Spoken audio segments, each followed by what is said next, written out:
Traveling the Vortex.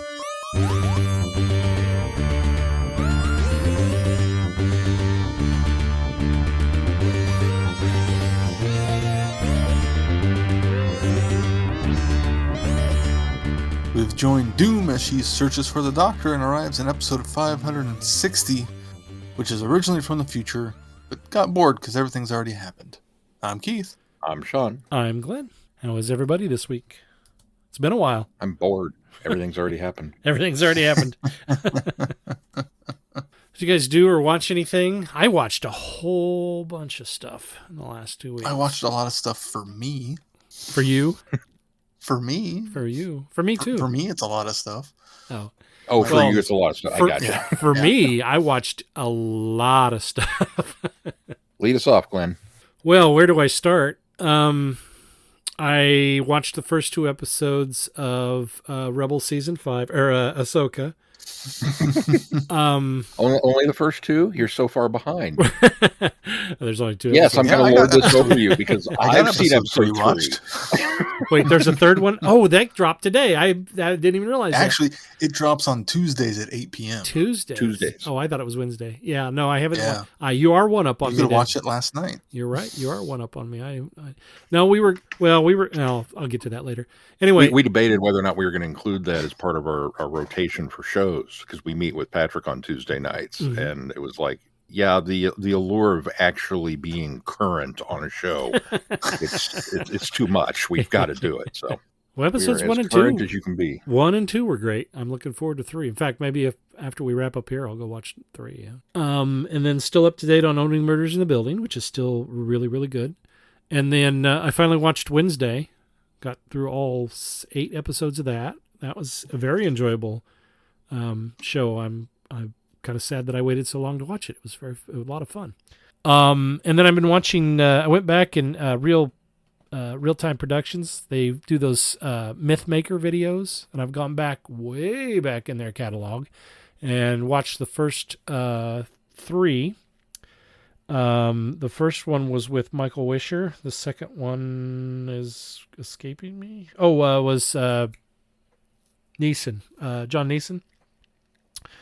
And the third one, that's the one that's escaping me now. I can't remember who that was.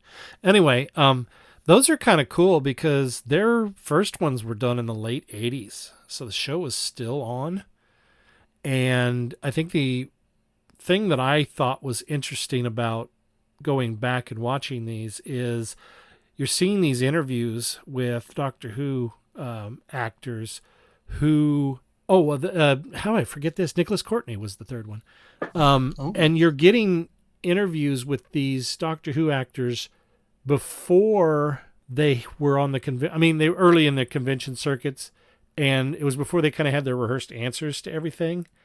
And so when you go to a con now, you can almost expect to hear an overindulged story about things that happened and these really polished, answers and interviews. And so it's kind of interesting to hear kind of the raw answers to these questions that I don't think you necessarily get now. So I'll be interested to see if that feeling continues as I go through them. And of course, I think the further in the series I get, obviously the closer to modern times it'll be. And so it may not feel as raw and unpolished, but I'm really enjoying those. They're very good. I got some movies in. I watched Maverick finally, which that movie has no business being as good as it is. And Top Gun Maverick. Yeah, I'm sorry, Top Gun. Sorry, Top Gun Maverick. Yeah. You meant the Western. No, Top Gun Maverick. I mean, yeah, I like a poker movie as much as the next guy. But, yeah, Top Gun Maverick. Which one? Okay, yeah, Top Gun. It's great, isn't it? Yeah. Really, really good. Like I say, that movie has no business being as good as it is, especially for a sequel that's 30 years later. And then we went on National Cinema Day and saw Barbie. Yay! What'd you think? It was fine. I really liked the message, but I didn't really enjoy the movie. I liked what they were doing with it. I think all of the performances were spot on. It's just the story was kind of meh. And then I finished Myth Conceptions, the series that I've been reading in the Myth Adventures. So this is the second book, and I finished it, and it was equally as good as the first book. So I'm looking forward to continuing that series as well. And I think that is it. Keith, what did you do? I watched Zack Snyder's Justice League. Oh, you hadn't watched it yet? I hadn't watched it yet. I Ah. just hadn't really had the time or inclination to, but with Flash coming or Flash being out, I kind of wanted to go back and revisit that, but didn't want to watch the crappy theatrical version. So I thought, well, I might as well give this a shot, and it was a lot better than I expected it to be. A lot more of it. Yeah, there is definitely a lot more of it, but I don't think it's necessarily to its detriment. I mean, there's a lot of this stuff that should have been established and done before the Justice League movie. Mm-hmm. But that isn't necessarily the movie's fault. That's more of the cinematic universe of which it exists in. Yeah. So I don't know. I expected to go into it and be bored because it was so long, and be not overly impressed by it. And I have to say, it was actually kind of good. It's not one I'll go back and rewatch a lot, and the epilogue was a little too long, but splitting it up over 3 nights was a pretty decent way to watch it too. We So enjoyed it wasn't feel as long.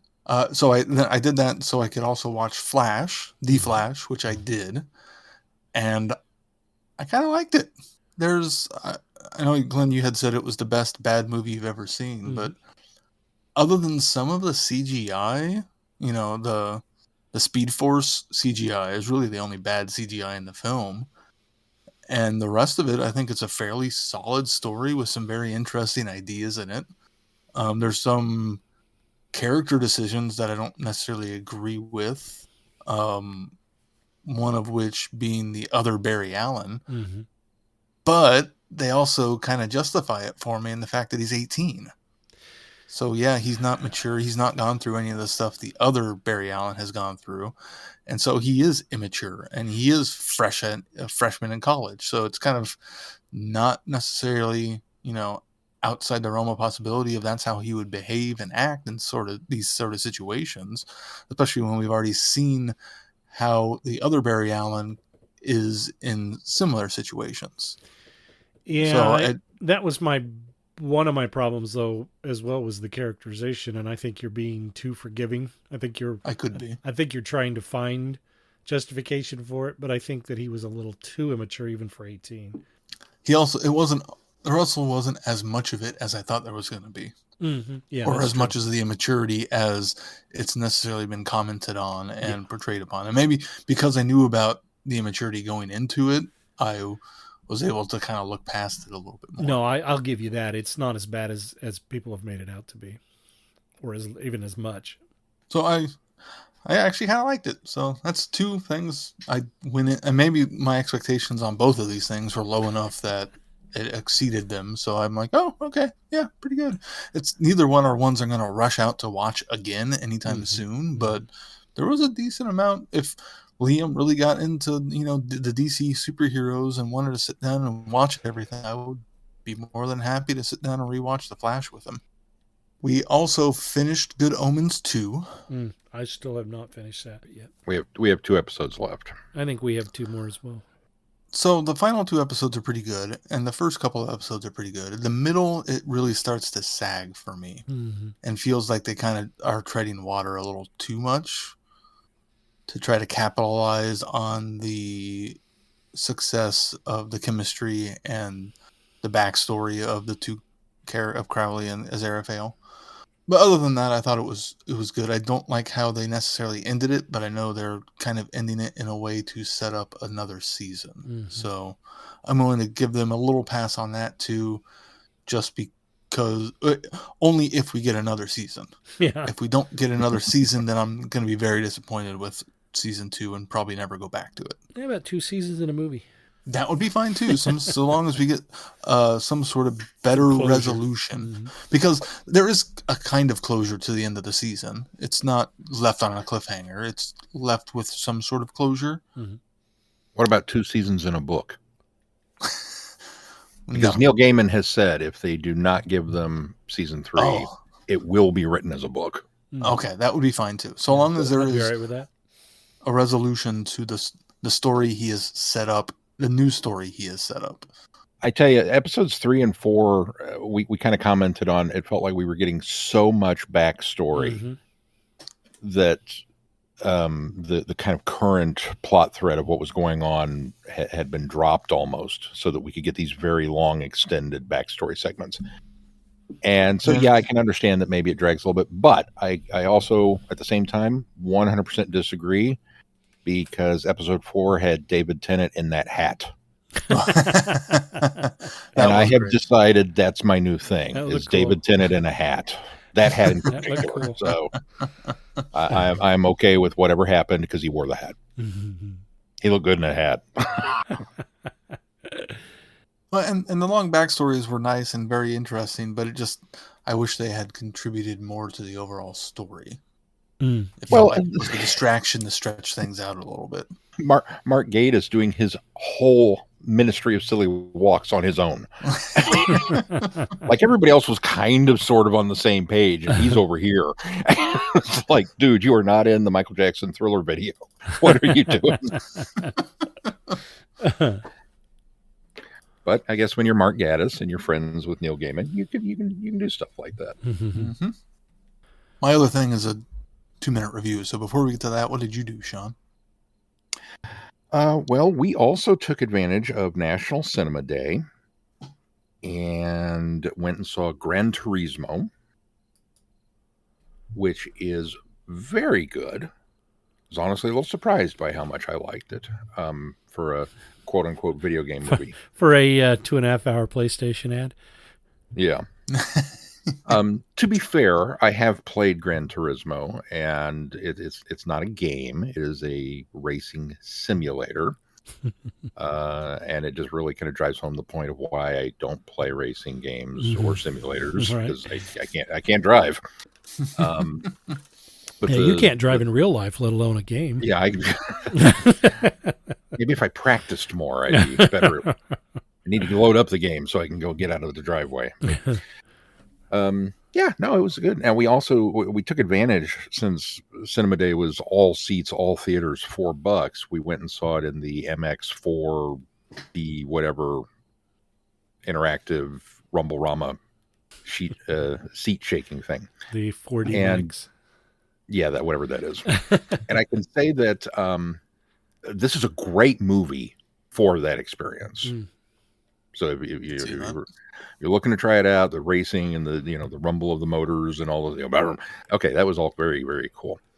I'm glad I only paid $4 for the experience, because it's a gimmick, and I would not shell out. I hadn't as of yet. Maybe next year, if we get another National Cinema Day with cheap seats, if there was something decent playing in that theater, I would go and try it again. But it's not something I would seek out and go, yeah, let's go to the Rumble-Rama theater, and the new Star Wars is out. It wasn't I don't even mind all of the rumble and sound. It's the strobes. The strobes are very, very, very distracting to me. Yeah, there weren't too many of them in ours, but they did go off. It was like, I don't know, and I don't know. They weren't timed quite right. The rumbling and everything was great, but the strobes always seemed to be a little off. So maybe that was part of it too. Maybe. And then we also saw Blue Beetle. Ooh, how's that? Blue Beetle is very enjoyable. It has a lot of heart, and it's also got a lot of Iron Man and Ant-Man and Venom. And I say this kind of unfortunately, because I said the same thing about Morbius. Morbius in and of itself was not a bad film. It just felt like a movie that, had it come out 10 years ago, we'd all been like, oh, wow, what a great movie. Because it feels like a movie that was made before we figured out how to make superhero movies. Does that make sense? Mm-hmm. And now that we have all these other superhero movies, Blue Beetle is nothing new. It's the origin story, and there's a symbiote, and there's bad guys, and then he fights another superpowered dude in a suit. It's just kind of like, it's all pretty standard stuff that we've seen before. But there's very obviously a lot of love for these characters from the people that put the movie together, and that came through. So it was still fun. It was still an enjoyable little watch. It's not earth-shaking. Hello, fellow time travelers, and welcome to the Doctor Who Target Book Club podcast, the only podcast to discuss, in story order, all the Doctor Who novelizations. My name is Tony Witt, and every 2 weeks or so, I'm joined by a 2 to 3 person discussion panel, including our so-called expert who's been a Who fan since 1979. That would be me. We also get the views of intermediate, casual, and novice fans who either have never seen the show or who have never read these books until these podcasts, including Dalton Hughes and Alison Fitz-Seyfried. You can find us on iTunes, Stitcher, Spotify, or wherever you find good podcasts, or even ones like ours. You're listening to Traveling the Vortex, a Direction Point podcast.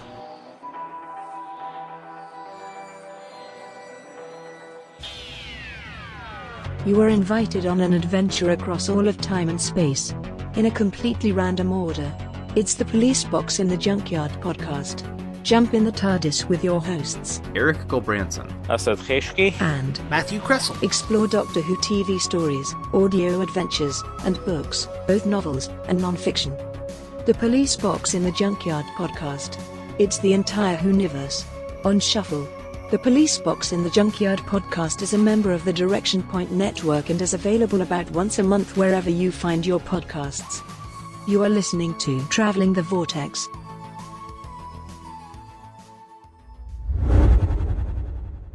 Well, Keith, as you mentioned, you did one other thing this week, and that was a listen to an audio. Yeah, I listened to the 9th Doctor box set, Travel in Hope.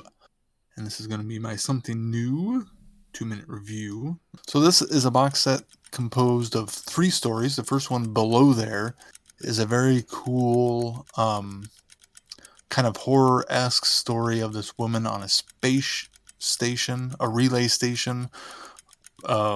T-Mat has been bought out by this company, and she's alone on this relay station for this Transmat company.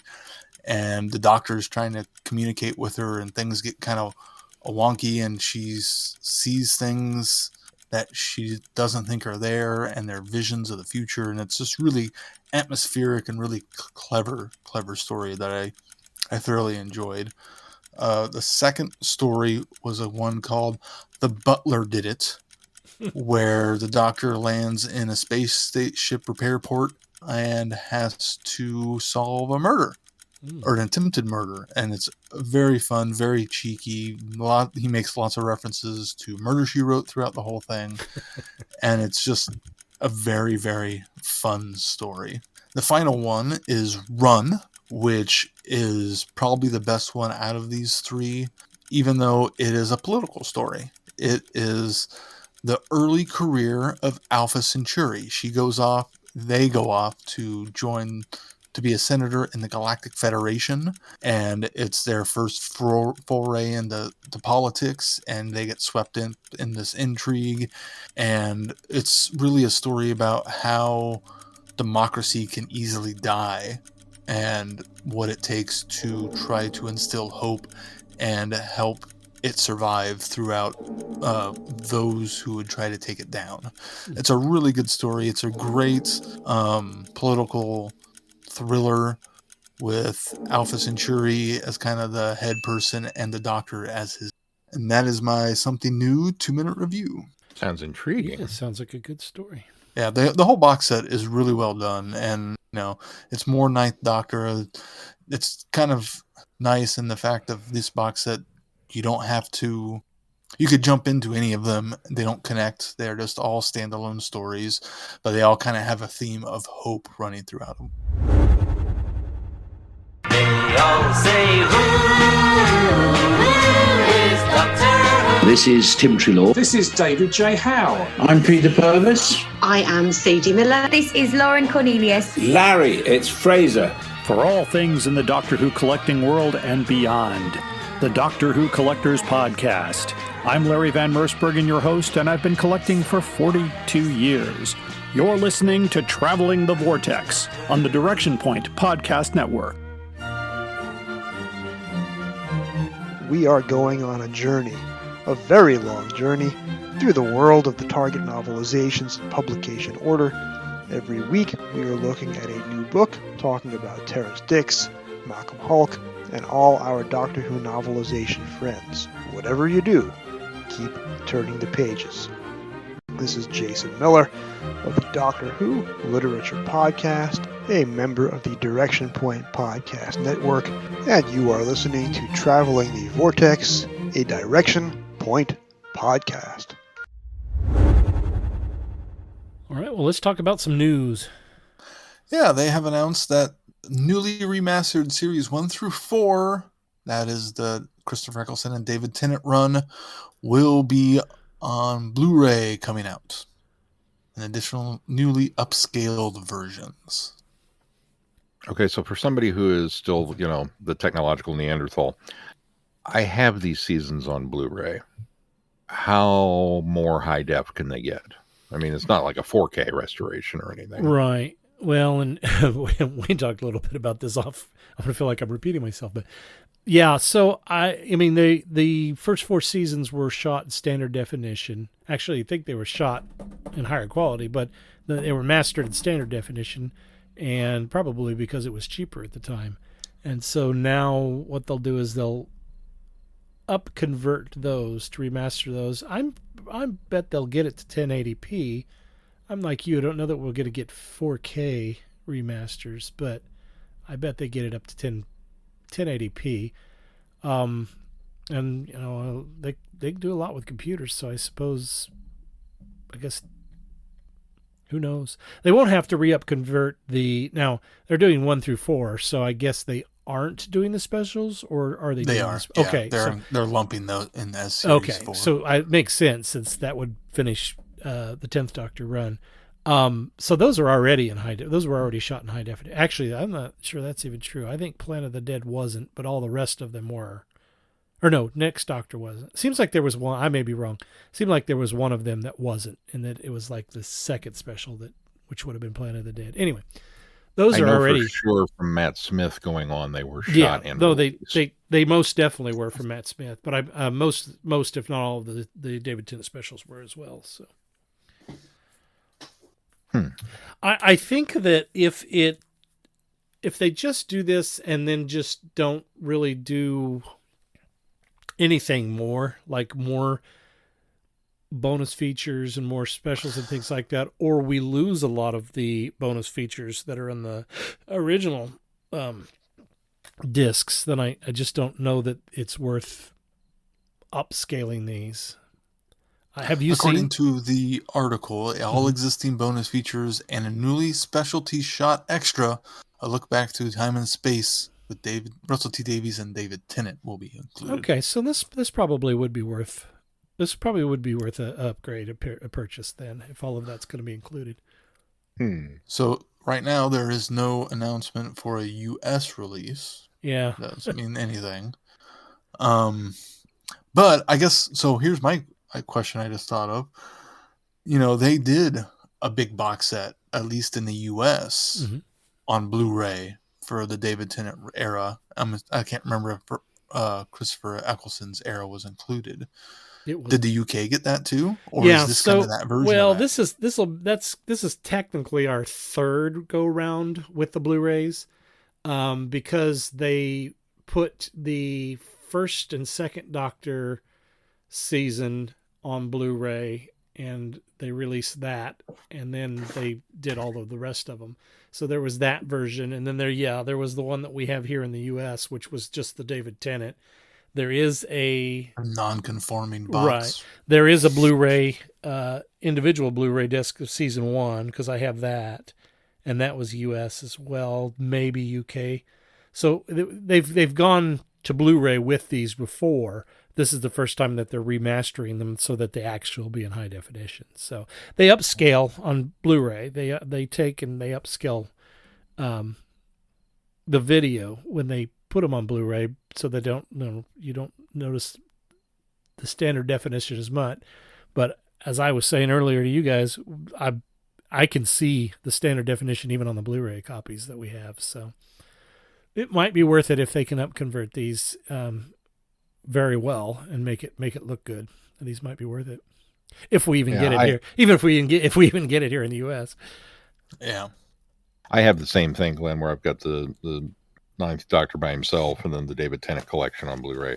And I seem to remember, it seemed like I thought these came out first. Maybe I was just really far behind in picking them up. But then I saw that there was a full, here's all 5 seasons the ones, together set that you're came right. out, that it was available here in the States. No, you're right. The ones that we have came out first, and then there was the bigger box set where they did the entire series. Or not entire series, but then, well, actually I think there's another Blu-ray set that is the entire new series. So this is probably the 5th time we have Blu-ray. They're really getting their money out of these Blu-rays, aren't they? Oh, I think you're right, up through Capaldi. Yeah. There was one. Mm-hmm. Yeah. Well, speaking of maybe or maybe not available in North America. Yeah, actually, so another thing that right now is exclusive to the UK is one of the things that we're going to be doing for our review, which is Doomsday Extraction Point. We learned just recently that this is the actual hardback book won't be available in the US until I think it's next month, or maybe it's even October.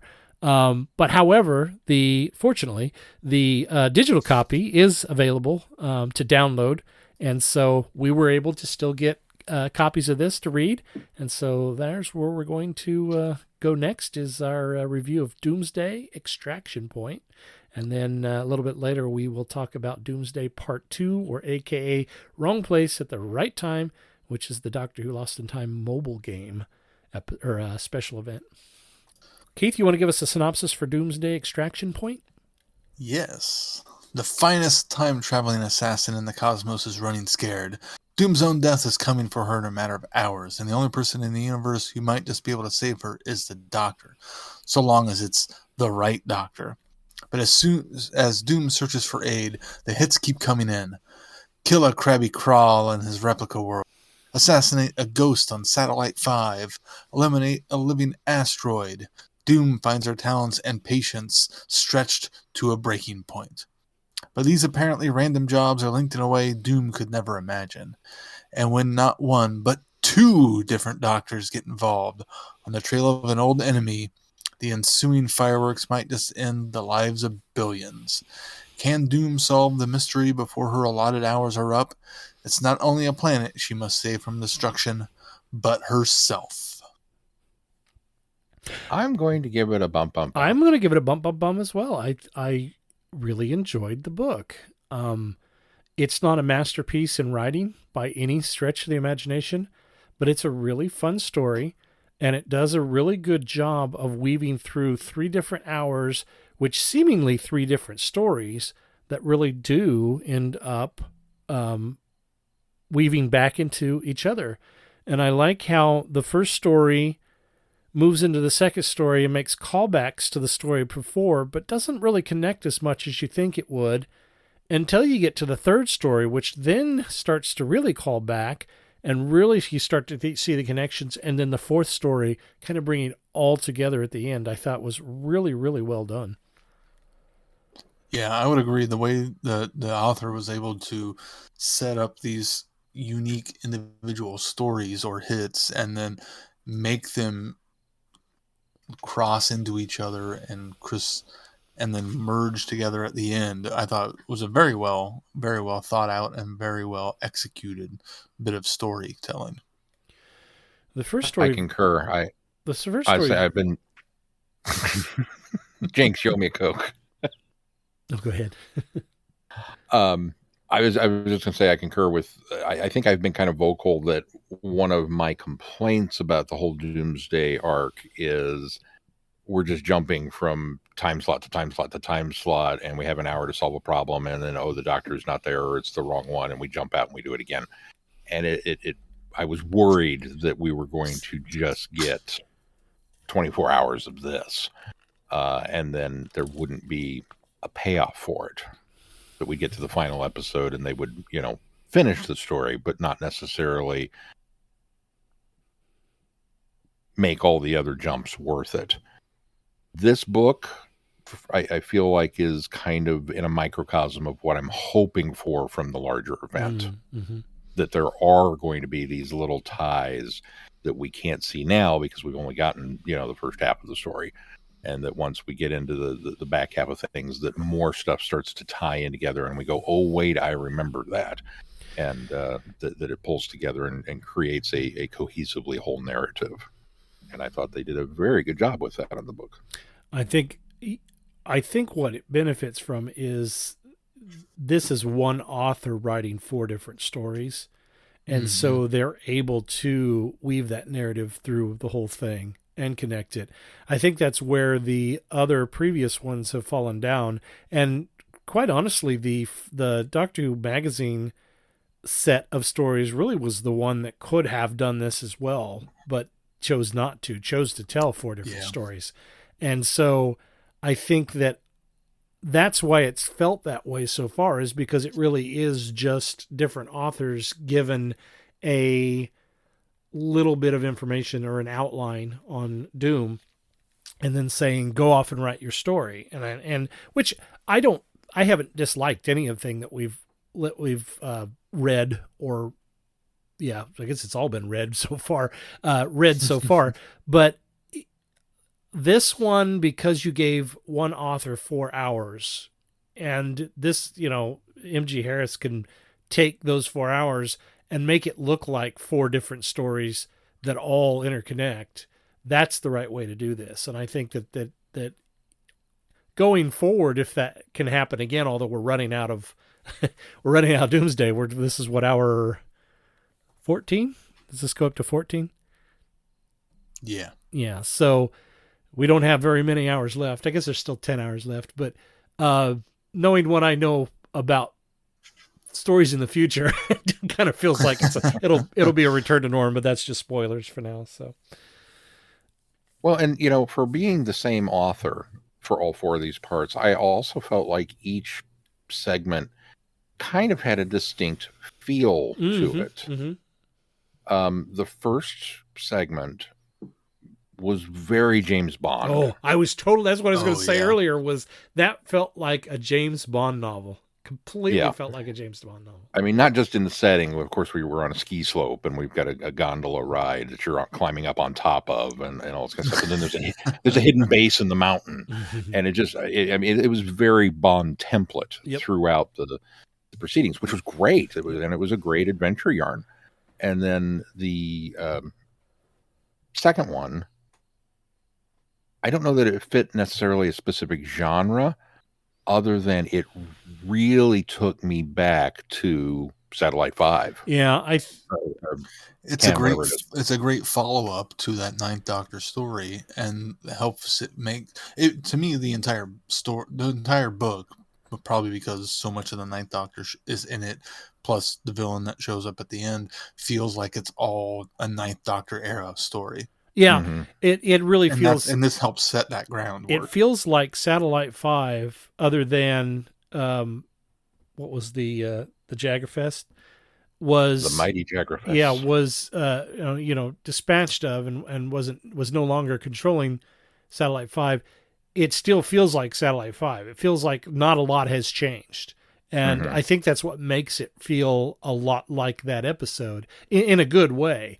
And in fact, right down to the fact that they're shooting this ghost chasing story on the station was very much in line with what was kind of happening on that station back in that Ninth Doctor story. So yeah, I like the fact that they harken back to that, even that style of storytelling.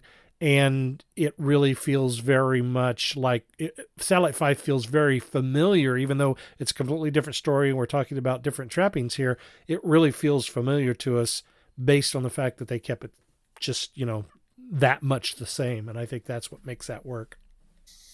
All right. So it also helps that they go up to, the floor 500 and the bodies are still there. And Right. The body of the Jaggerfest is still there also. Yeah, not much has changed. Did anybody else get I guess let me rephrase it this way. What were your guys' thoughts on segment 3? Did it bring up and evoke any specific memory or feeling for you? That's the one on the asteroid, right? Mm-hmm.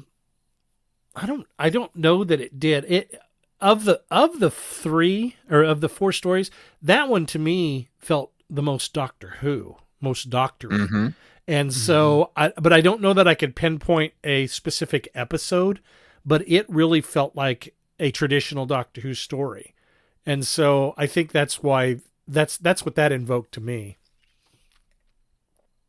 Keith?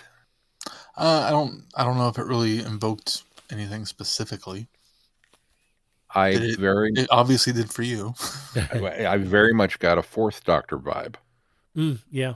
I could see that. We had so many Fourth Doctor stories that were kind of loosely Hammer horror films, or the one in particular that I thought of was Underworld with Thad Coleman. Absolutely. Yeah.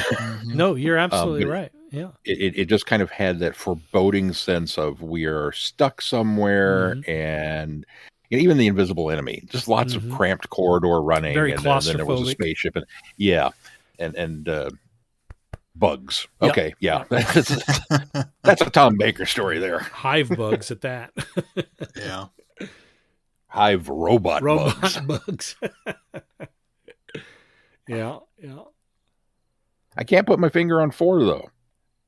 Yeah, no, 4 I think for me feels the most wide open. It doesn't feel like it's anything at all. In fact, it feels like its own story. I would struggle to compare it to anything, because it felt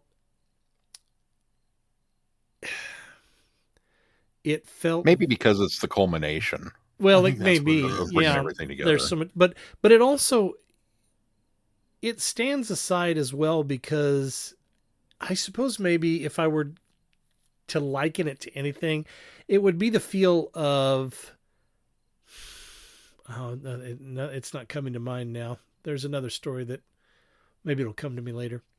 It feels so different from anything, and it feels so different from the first 3 stories, even though it does finally tie everything together and wrap everything up very nicely. It feels the most different. So because it didn't invoke an idea of a previous story or previous, idea, I think it felt the most different to me, which I think was good, because it steps away and does its own thing. And it doesn't rely on having any sort of atmosphere or mood that you're familiar with. So it works really well on its own. Yeah, and to be clear, I mean this to be complimentary when I'm saying it reminded me of this. It's not that they stole an idea or anything. It's just that the vibe of the story was fun, because it felt to me like it was hearkening back and paying homage to or whatever. And yeah, it's odd that the 4th part doesn't, considering that we return to locations that we've already been to, and so much of the other parts are present, and yet it's its own thing for the climax, which is I think very much a hallmark of good writing. Yeah, I would say, if anything, the final part would hearken me back more towards World War III, just because of the Slitheen aspect of it, probably more than anything else. Yeah, I suppose that's true. What's amazing about this is, how much I despise the Slitheen. But I didn't have a problem with them here. And I think because part of it is because you already get past the ridiculousness of the characters or the species. You don't have to see them. Well, that too, but you get past the ridiculousness of the way that works. And so in this one, because you're already past that, everything is very much in the MO of the family, and so it works well. And so I didn't have a problem with them in this one. I would have rather it been another monster, but I also like the fact that when the author's very descriptive, and Doom even is very descriptive about the baby face and how it wobbles when it walks, and it points those things out, which are those things that in the episode were, to me, a detriment to it. But in this, it's like, we're not taking them so serious.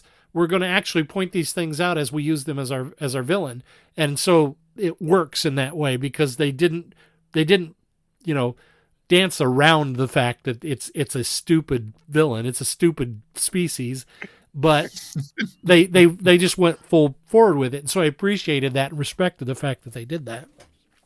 The other great thing they do is, even though it's on the cover, in order to keep them a secret, they came up with the idea that, oh, well, they fixed the gas problem, where they aren't as flatulent and gassy, in fact, as they have been in the past. Only one instance do we have Right. it, and they even go so far to explain how this is the way it is, and it's such a clever way to kind of, because I forgot the Levine was on the cover by the time they actually showed up, so I was kind of like, whoa, that's kind of cool.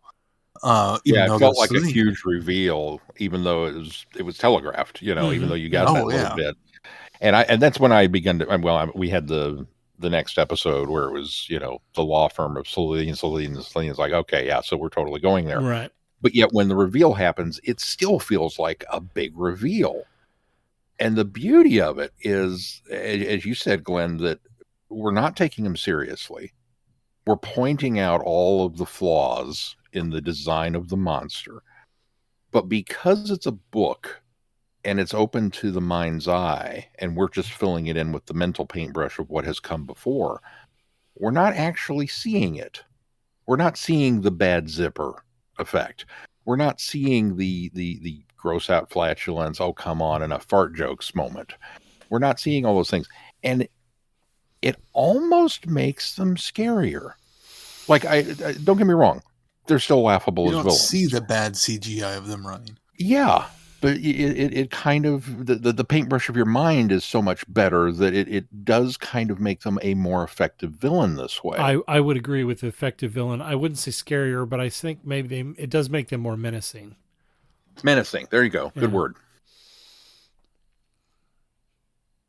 Yeah, I'll be honest. When I got to that moment, I had a chuckle because I thought, oh, this just took a left turn into Glenn's gonna hate it, Bill. I can see the diatribe coming. I was prepared for it because, as you said, they were on the cover, so I knew they were going to show up eventually. So I had already made I'd already not worried about that. And then made your peace with it. Yeah, exactly. Made my peace with it. And then they were so effective. Their use was so effective in this one. Even better than the blathering I thought that they did in the Sarah Jane Adventures.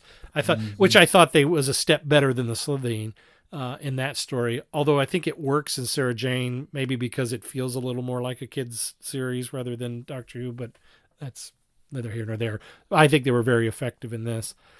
And the second Doctor shows up, which is great. Although I wish we could have done this. I wish we could have done this just a week or two earlier, because then we would have done this before the second Doctor Adventures, James Robert McCrimmon, so that Jamie hadn't showed up yet. So this would have fit in there between World Games and this. So unfortunately, I just think it's didn't work out that way, but it is still so serendipitous that we've been doing all this season 6B stuff and just happened to review a story that the second Doctor shows up in, and he's working for the CIA. Now, correct me if I'm wrong. When we listened to Robert McCrimmon and they did that whole backstory of adventures that we weren't privy to, didn't they throw a Slovene reference in there? Not that I remember. Am I making that up? I don't recall them. I don't recall that. They might have, but I don't recall that. But Jamie wouldn't have been present for that, though. The one that they definitely do call back to, we still haven't done yet either. So the Annihilation. Yeah, that's true. But yeah, so no, I don't recall that, but maybe. Although it does seem like we've had the Slovene name dropped recently, but I can't remember where it was. That's what I was thinking, but I'm getting old, so it's all it all goes it's all a muddle. Yeah, it all goes in and just becomes mush, and yeah, it used to be several courses, now it's just stew. You could tell me that next week we're going to be reviewing A Christmas Carol. It's the new episode with the new Doctor, and I'd be like, okay, starting over. I wouldn't be all new to me. Back to this though. Just thoroughly enjoyed, and to me so far, I've enjoyed the Doom stuff, and up until now, I think the Missy comics were the best Doom stories so far, but this certainly now takes the top spot for me as far as the transmedia stories go. This one right now is my favorite, and I think This one, here's the other thing that I've had is I never really kind of felt like the other stories, and most of them, because they're truncated, have really given me a taste of who Doom is as an assassin. And I think this one gives enough character building that it makes the Doom that we see earlier on make more sense, if that makes any sense. Because this really kind of cements that, yeah, she is very good at her job. She maybe is the best assassin in the universe. I still don't know if that's true, but she certainly earns her reputation in this book. And so I think that was one of the things that I liked most about this, is that the character finally is developed enough for me to go, yeah, she really does know what she's doing. She's not this. I think what happened was they set up this story with a goofy, and I think everybody agrees that the trailer for this series was just a little bit too tongue-in-cheek. And I think nobody took it serious because it was Seuss Kempner, and she's a comedic actress. And I think that the start of that was wrong, because we haven't seen the goofiness.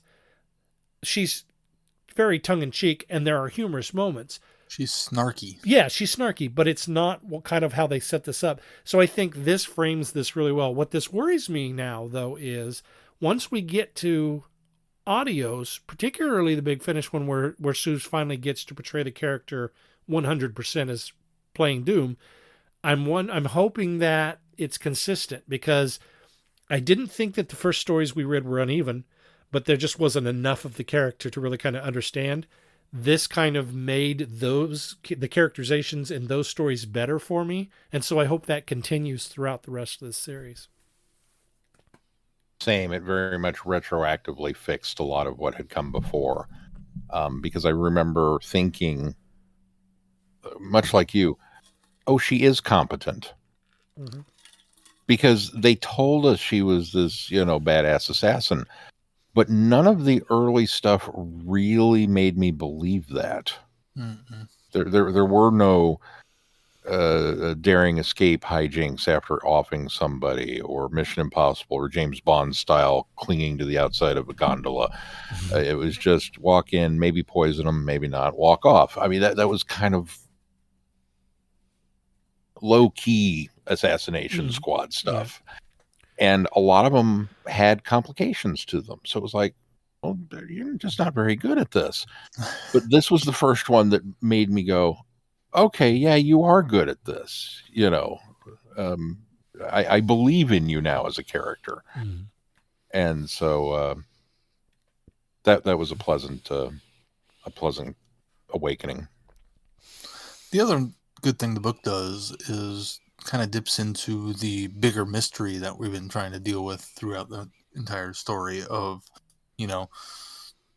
we don't know what incident triggered to make Doom think that Death is after her, other than the fact that we see Death after her in that comic. Mm-hmm, mm-hmm. We don't know what happened in New Venice that set off this entire journey to get her back to the First Doctor, and we start to learn a little bit more about that in this story. And I think I kind of wish they had done some of this sooner, so I would care more about what's going to happen to Doom than I do. Right. This makes you invest more in the character at this point. Yeah, and I should have invested way more into this, 6 hours ago or something, instead of being halfway through her day left to live before I start to care if Doom lives or dies. Right. I mean, so I think there is a misstep there, and they should have potentially put this story earlier in those hours, so you could get some of those establishments of, oh, okay, this is why we have to try to track down the Doctor, even though we still don't really have a good idea of what the Doctor could potentially do, other than explain to her what happened to her. Right. And is it in this that they mention that her timeline is unraveling? Yes. Yeah, it's this story that mentions that, yeah. So that's an interesting idea that I want to explore more of. Yeah. I have a feeling we won't, though. Probably not. Yeah, from a cinematic standpoint, you're very much right. You needed something heavier for an inciting incident to grab you and make you pay attention to Doom's plight and make you care about what was going on. And then later in the run, you could have done the almost montage style. Here's a very quick page and a half story of this encounter, because by that point you're wrapped up in it, and so it's just speed running through these things, and you know, here's a name drop or a character and cameo and things of that nature, and you would be more accepting of them at that point in the story, I think. Because we've tantalized you with this off the top. So I agree with you, Keith. I think they needed something a little, maybe not necessarily this story, but they certainly needed to open with something a little heavier hitting. Yeah, I think it could have gone the Goss setup story. And then I even think this story would have worked out of the gate, too. I think that had they made this hours 2 through 5, I think that this would have set the tone and not had to retroactively fix the Doom that we had seen, because I think this would have built the character enough that those little jaunts to different locations would have been better, because I think we'd have felt like we were more familiar with the character by that point. And then I think what they needed to do is keep that the way it's going, and then bookended it by coming to either 4 from Doomsday, when we get to that, or coming to, as they're doing now soon, the Big Finish story and wrapping with that. I think maybe they would have done better to go that way. I think that my other problem that I'm going to have with it is I think that maybe missing and maybe I'll revisit this later, but I think maybe missing a beat and casting Suze Kempner as Doom, but then not giving me her voice off the top. That's been another thing that's been a struggle for me, because all I have to go by is those silly little ads that they run and the little previews that they do for the thing. And so I don't really feel like I even still have Suze Kempner's voice yet. So that, I think, would have also been beneficial, was to at least give us something with her doing the acting as well. But we'll see. Time will tell. We got more. Unfortunately, they chose to do the next mobile game story, which just completely slid backwards as far as quality. It went of this down whole the toilet as far as quality. For this whole thing, because really, more so than the last one, there's 2 locations through the whole thing, and our characters don't even move. I'm so disappointed. It's almost like East End Games did these as an afterthought. And the story, I mean, with the Chameleon story, I thought was okay, because even though we didn't get a lot of location changes and we still kept seeing the same images, it was intriguing because we had Chameleon disguised as the 13th Doctor, and we had that unraveling thing. And then we had the kind of funny tongue-in-cheek, the K9 has hired her to, thwart these pirates that are attacking the station. All that was kind of just fun and like, okay, that's lighthearted mobile game. That makes sense. This one then takes a 180 degree turn and tries to do something that I think just was terrible, which is she's here to kill this. He's not really a freedom fighter, but she kills this guy as a symbol of the resistance of this planet that has this fascist government. And she does it to frame. I don't know. It's just, I hated this. Yeah. I hated this with a passion.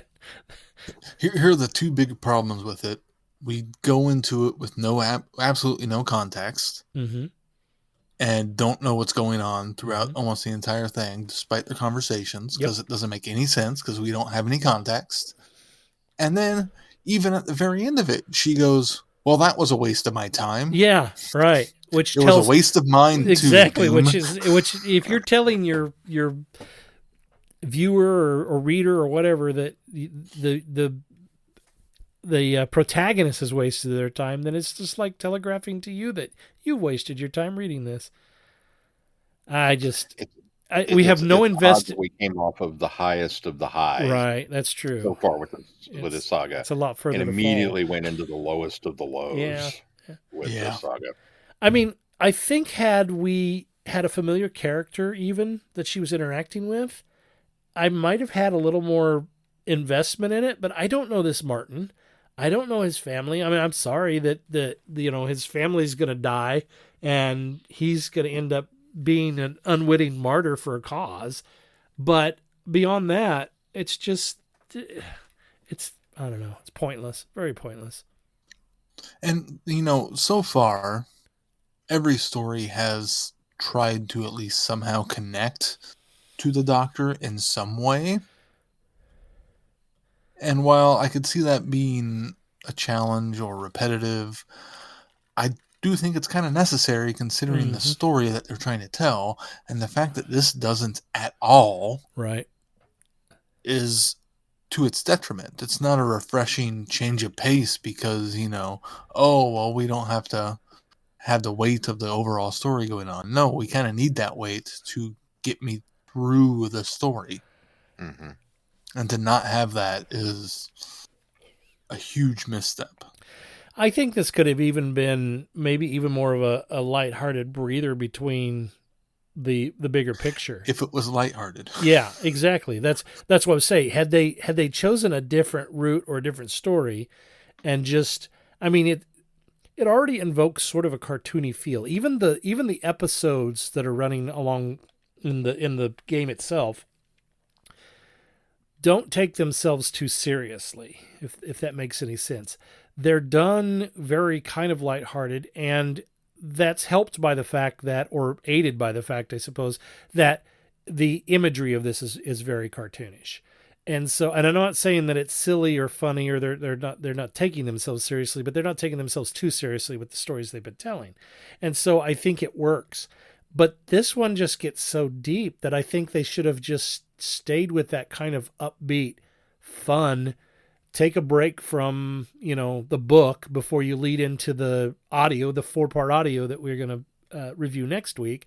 And so I think that could have been a nice little, just a breather, but they tried to do something that doesn't work. Well, and she's looking for what appears to be the first Doctor. Mm-hmm. I mean, the book makes it pretty clear that's the case. And she's only came across now 2, 9, and 6. Mm-hmm. And then Chameleon pretending to be the Doctor. Right. And Missy pretending to be the Doctor.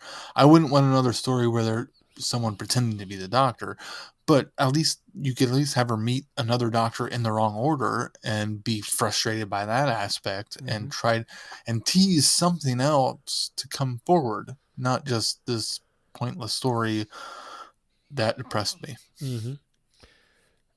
Now, I guess you could argue she's been Doctor adjacent to 12 and 3, because in the Unicorn story, 3 would have been nearby, and in the Missy story, 12 was nearby. But so at least you get a nod to those Doctors. But you're right, and I suppose they could have even done that here. If you're going to do, you could have even done Doctor adjacent here, and had her not meet the Doctor, but had a near miss, just almost met the Doctor again in this one. I mean, I don't think she should be running into every incarnation of the Doctor in every story, because then it becomes tiresome, because, well, if the first incarnation of this Doctor you keep meeting has the answer, wouldn't you think that all of these Doctors have the answer you need? They better give us a really good reason why the other version of the Doctor can't solve this issue for her. I agree with you. Especially the very next incarnation. Mm-hmm. Yep. I would agree. But the fact that she's the almost misses are kind of the fun of this story too. Right. So the fact that they had the potential to give us another almost miss and they wasted And they missed was it. Just, yeah, they missed and it altogether. Totally missed it. Yeah, it's a little frustrating. Yeah. I'm just I think I'm also, part of me, and Sean's been here a long time, but I'm burned out on the game because this one in particular, what made it even worse was that they made this, I don't know, people probably aren't playing this game, but they made this more difficult to get the characters, the rewards, than, I mean, they've done this to us before, but they did it again in this event, and it makes you, again, you've got a story that you're telling among a greater picture of a story, which is the transmedia event. You should be making this event just a little easier on us so we get the whole story. Because again, I had to go to the internet to find the last few panels of the story because I didn't get far enough in it because you made it too difficult. Me too. Without spending money. Mm-hmm. Without spending money. There's a podcast, Cruising Through Doomsday. And right now I think their podcast is only on Podbean, so you do have to download the app to listen to them or listen to them through web browser. But it's Cruising Through Doomsday, which is a Bastille reference if you don't get that. But they made a really good point, and I haven't listened to their most recent, so I don't know what they said about this particular part of the mobile game. But on the first mobile game, they made a good point that it's not a pay to play, it's a play to win, it's pay to win. And so, yeah, and they're absolutely right. I mean, unless you're paying money on this, most of the time you're not going to, especially these events, you're not going to win the cards that you need. That's neither here nor there. One day we'll revisit Doctor Who Mobile and the Lost in Time mobile game and do a update on that game. But anyway, yeah, this was a complete disappointment, and I'm ready to move on. Hi, I'm Rupert Booth. I am known as Paul Ferry. And my name is Barry Williams. Together, we host Time Ram. Time Ram's a cruel mistress. It's a random number generator. That also. We roll a number from 1 to 13, and that's our doctor. Then 1 to 300 for the story, and then we ram them together. Even if it doesn't make sense. Cruel, I tell you. Time Ram. Putting the wrong doctors in the wrong stories, so you don't have to. You're listening to Traveling the Vortex. What do we got coming up on the schedule, Sean? Well, coming up next for us is some more 60th anniversary tie-in materials. We do the next Once in Future, which is part 4, Two's Company from Big Finish. And then the next installment of Doomsday, which is a BBC audio, 4 from Doomsday, which will cover hours 16, 17, 18, and 19. I will be on vacation. We are going to the wonderful world of Disney. And so the 2 remaining Vortex boys are going to tackle The Teeth of Ice, which is an 8th Doctor audio original. I like how you put an 8th Doctor audio on the calendar the week that I won't be here. Really appreciate you guys thinking of me there. You can still listen to it. and I may, since I will be on a plane. And then we're going to do The Annihilators as part of our season 6B, which is a BBC audio from it's a Big Finish audio. The 3rd Doctor Adventures box set 9. Mm-hmm. So all of that is coming up. And of course, as always, a note that the schedule is subject to change. If we get word that, Doctor Who comes on tomorrow, well, we're going to adjust to reprioritize a few things. It'll probably drop the week you're in Walt Disney World. I can't wait, let me tell you. Well, and it's on Disney now, so I'm pretty sure that's available in all the hotel rooms. Oh, I'm sure it is. I'm sure it is. You don't understand, man. I was there. I got it direct from the source. I couldn't get any closer. There is a Cardiff-sized riff under Disney World where Doctor Who just pours out of it into the world. Well, don't Not forget, really. if you I get can't any back that up. value out of this podcast, why not consider putting some value back into it? You can do that by clicking on the Patreon link and consider supporting us. And we do desperately need your help because we are coming up on a server payment very, very soon. And we want to make sure that we have the money to do that. So we are imploring you for some extra help. If you're already a patron member, maybe consider upping your patron contribution for a month so that we can make our payment, because we're going to be really close this time. And, and if you're listening to this and you're not a patron subscriber, if you want to pop in there, give us, just a little bit of money, help us out. We've got some great audios that we've been putting up there for you. Sean's been doing his Star Trek stuff. I've got some comic stuff. We've all been doing a Doctor Who quiz, which we've got another one coming up very soon. But yeah, if you want to pop in there, give us a few bucks. We sure would appreciate that. That's how we fund this podcast. It's from Patreon. It's from our listeners. We can't do this without you guys. We couldn't do this without having listeners. And we would just really appreciate if you guys could give us just a little bit back so that we can keep this podcast going. And of course, you can get the word out there about this podcast by giving us a 5-star review wherever you subscribe to this podcast. If you've already given us a 5-star review, great. If you haven't, go now to whatever podcast aggregator or catcher that you get our podcast from. Give us a 5-star review, please. It helps bump us up in the ratings and the recommendations. And of course, you can join in on the conversations in our listener forum on Facebook. Let us know what you want to hear. That's probably a direct route to us to let us know, how you're enjoying the show, what you guys are doing, what you're listening to, what you like about the show. If there's certain topics you want us to talk about, pop in there. Let us know. We keep an eye on those forums. And then, of course, you can engage with us on various social media. We are on X, which is formerly known as Twitter, at Travel Vortex. We're on Facebook. We have just a regular Facebook page as well. And we are on TikTok.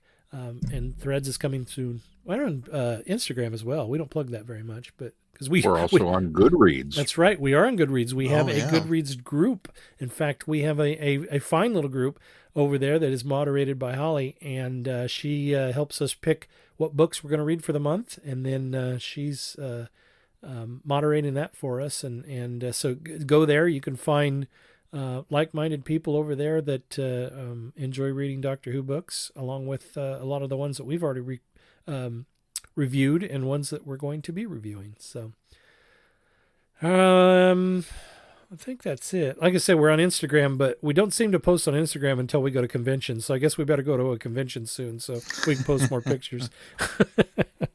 That's fair. Right.